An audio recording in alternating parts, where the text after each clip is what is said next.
na kushinda goli 2-0. Wewe unahisi ni sahihi kabisa kwa klabu ya Young Africans kufanya hivyo? Hao ni kuwakosea heshima makocha wazawa. Lakini swala lingine tunakwenda kulijadili hapa ni swala la usajili.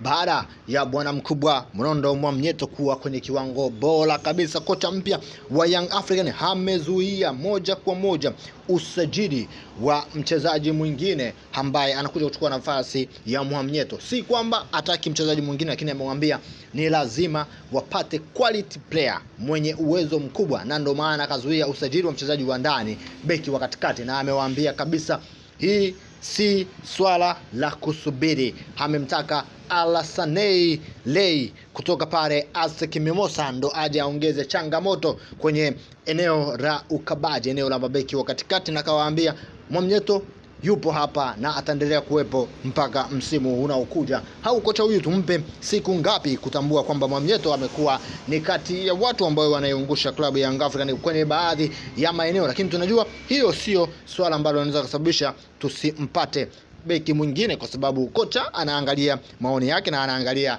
uongozi kwenye timu. Usahau kusubscribe, tutakutana wakati mwingine. Asante.